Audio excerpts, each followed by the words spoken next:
नमस्कार अमरावती। या ठिकाणी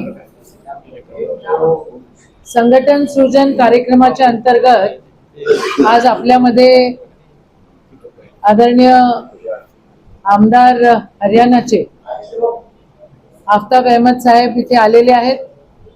प्रदेशचे मुख्य कोऑर्डिनेटर म्हणून या ठिकाणी आमदार जगताप साहेब या ठिकाणी आलेले आहेत। मग विशाल दादा सिद्दीकी इथे आहेत, गुरुंगले साहेब या ठिकाणी आहेत, खडसे खाडे संजय दादा खाडे या ठिकाणी आहेत। इथे प्रदेश काँग्रेसचे आणि अमरावती जिल्ह्याचे जिल्हाध्यक्ष, शहर अध्यक्ष, आजी माजी आमदार, आजी माजी पालकमंत्री या ठिकाणी सगळेजण उपस्थित आहेत। विरोधी पक्ष नेता महानगरपालिकेचे तेही इथे उपस्थित आहेत। आणि संघटन सूचन हा एक कार्यक्रम आहे जो आदरणीय राहुलजींनी 2024 मध्ये इयर ऑफ द संघटन असं टायटल देऊन त्याच्यामध्ये सगळ्या राज्यांमध्ये ऑब्झर्वर जाऊन रूबरू होतात। म्हणजे ही जी ऑब्झर्वर मंडळी आलेली आहेत ही राहुलजींचे कान नाक डोळे या ठिकाणी आलेले आहेत असं म्हणायला काहीच हरकत नाही। आणि आदरणीय आफ्ताब अहमद साहब, आपसे गुजारिश है कि आप अपनी प्रेस कॉन्फ्रेंस यहाँ पे शुरू करें। कांग्रेस संगठन सर्जन के अभियान का 7वां चरण जो है महाराष्ट्र में शुरू हुआ है और हम अमरावती ग्रामीण और अमरावती सिटी के जिला अध्यक्ष के लिए भारतीय राष्ट्रीय कांग्रेस ने हमारे पर्यवेक्षक महाराष्ट्र प्रदेश कांग्रेस कमेटी के साथियों सहित यहाँ अखिल भारतीय कांग्रेस कमेटी ने ये जिम्मेदारी दी है।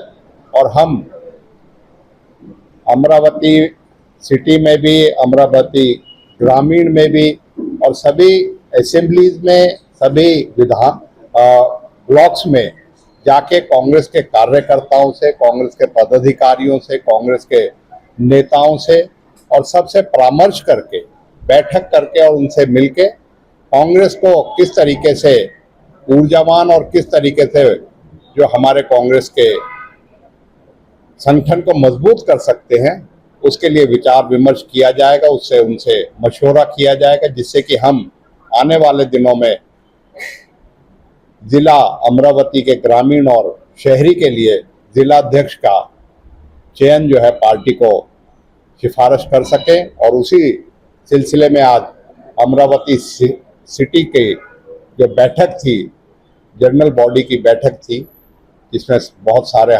सैकड़ों की संख्या में कार्यकर्ताओं ने किया था, आज वो बैठक ली चुकी है। अभी दोपहर बाद अमरावती ग्रामीण की बैठक जो है वो जनरल बॉडी की ली जाएगी जिसमें मेरे सभी पर्यवेक्षक साथी हम उसमें लेंगे। और यही प्रयास रहेगा कि आने वाले दिनों में 14, 15, 16, 17 अप्रैल को हम हर विधानसभा ब्लॉक में जाके और कांग्रेस पार्टी के निष्ठावान और जो प्रतिभावान हैं उनसे आवेदन लेंगे, उनसे मशवरा लेंगे और जो कांग्रेस के लिए काम करेंगे उनके तो जो है हम मुलाकात भी करेंगे और किस तरीके से कांग्रेस को संगठन को मजबूत किया जा सके और जो चुनौती आज के दिन कांग्रेस के सामने है उनसे किस तरीके से बेहतर तरीके से संगठनात्मक तरीके से हम उससे पार्टी को मजबूत कर सके उसके लिए किया जाएगा। आज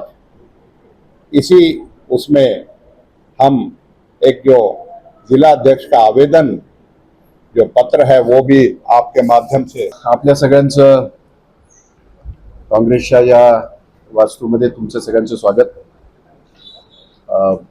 आमचे AICCचे ज्यांच्याकडे ही जबाबदारी दिलेली आहे संघटन सृजन या अभियानाची, त्यांचे सन्माननीय प्रमुख आफ्ताब अहमद साहब जवळजवळ तिसऱ्या वेळेला ते हरियाणाच्या त्या ठिकाणी याच्यामध्ये विधानसभेमध्ये नेतृत्व करतात आणि एक अतिशय जबाबदार व्यक्ती, एक अतिशय संघटनाच्या बाबतीमध्ये प्रचंड अनुभव असलेली व्यक्ती ही महाराष्ट्रासाठी राहुल गांधीजी आणि खारगेजी यांनी दिलेलं आहे. मी त्यांचं आमच्या सर्वांच्या वतीने मी त्यांचं आभार व्यक्त करतो. आणि आपल्याला थोडक्यात माहिती दिलेली आहे. योगायोग असा आहे की हे 7वं चरण आहे. जसं त्यांनी म्हटलं की हे 7वं चरण आहे. 5व्या चरणमध्ये मी स्वतः आणखीन यशोमती ताई आम्ही दोघेही मध्य प्रदेशचे प्रमुख होतो आणि आम्ही ते संघटन सृजन हे काम केलेलं आहे. एक अतिशय महत्वाचं संघटनात्मक जोडणी करण्यासाठी एक महत्वाचं अभियान राहुल गांधींच्या कल्पनेतून, खारगे साहेबांच्या कल्पनेतून, संकल्पनेतून हे साकार होत आहे. आणि जसं आमच्या प्रमुखांनी आपल्याला हे की आम्ही अशा पद्धतीचे ज्याला कोणाला जिल्हाध्यक्ष व्हायचं आहे, शहराचा असेल, रुरलचा असेल, त्यांना हा फॉर्म त्यांना मिळेल, त्यांनी तो भरून पाठवायचा. साधारणतः आजच्या बैठका ह्या जनरल बैठका घेतल्या गेल्या. सकाळी शहराची झाली, दुपारी आता याची आहे ग्रामीण भागातली आहे. आणि आमचा प्रयत्न असा आहे की त्याची पहिली जाणीव करून देणं आणि 14, 15, 16, 17 हे 4 दिवस सातत्याने स्वतः आफताबभाई इकडे येतील, आम्ही सगळे बरोबर असू आणि या सगळ्या प्रक्रियेमध्ये सर्व तालुका विशेषतः विधानसभा याच्यामध्ये जाण्याचा आमचा सगळ्यांचा मानस आहे. आणि तिथल्या युथ काँग्रेस असेल, महिला काँग्रेस असेल, NSUI असेल, ह्या आमच्या ज्या फ्रंटल आहेत, त्या व्यतिरिक्त सामाजिक संघटना असतील. हे गरजेचं नाही फक्त काँग्रेसच्या संघटना, तर काही सामाजिक संघटना असतील